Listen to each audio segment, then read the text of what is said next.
One of the more interesting moments today came when the president was questioned about the relationship between the government and the oil industry. One reporter asked President Obama if former President Bush is essentially to blame. Here's what President Obama said.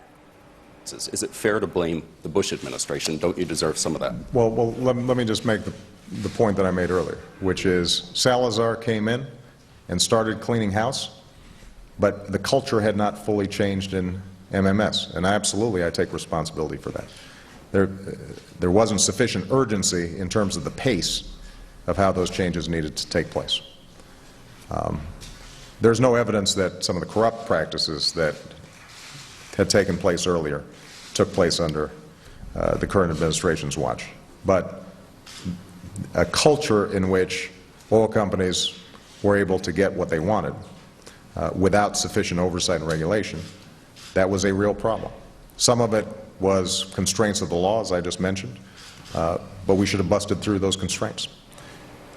Joining me now to react to some of this is talk show host and Fox News contributor Mike Gallagher and talk show host and constitutional attorney Mark Levine.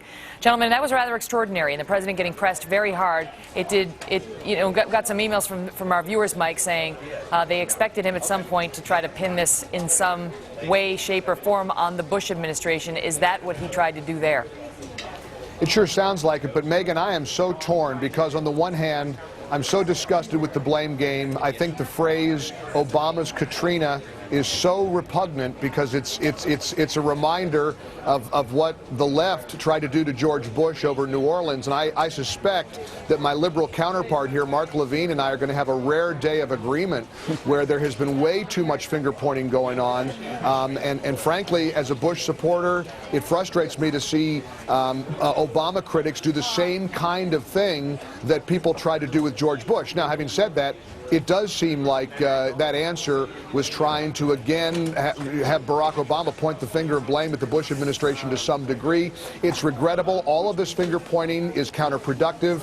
You know, we could have done one of two things, Megan, with this horrible oil spill. We could have reacted or we could have responded. Now that finally this flow has stopped, may we go forward and respond and be proactive and learn from what went wrong. But this was a tragic accident that should not have been laid at the doorstep of either George Bush or Barack Obama or even BP for that matter. No one wanted this to happen. They did everything they could to respond appropriately, and I think the blame game has just been absolutely appalling. It's very distressing, and it breaks my heart to have seen what's happened in the last few days. From Mark's body language, I'm going to guess you're wrong about this being that rare day of agreement. I'm afraid I don't agree with Mike at all. Look, if we've learned one thing, if you don't learn from history, you're condemned to repeat it. The Republicans, the conservatives have a philosophy. They'll tell it to you all the time. They don't like any kind of government regulation. They trust corporations to do the right thing. They want government to get off the back of corporations and not to regulate anything. And we see what happens when the Bush administration fills these regulatory agencies with a bunch of people watching porn and not caring and in bed with the oil companies. This woman, Elizabeth Birnbaum, was appointed under President Obama. The main thing that's happening at both the Minerals and Management Service, at the SEC, at all these organizations that are designed to watch over corporations is they're in bed with them. It's not just Dick Cheney who's letting the oil companies write the regulations. The same people who are getting the royalties from the oil companies and trips and Super Bowl and all these things are the people that are regulating them. That is wrong. And we cannot always trust corporations to do the right thing.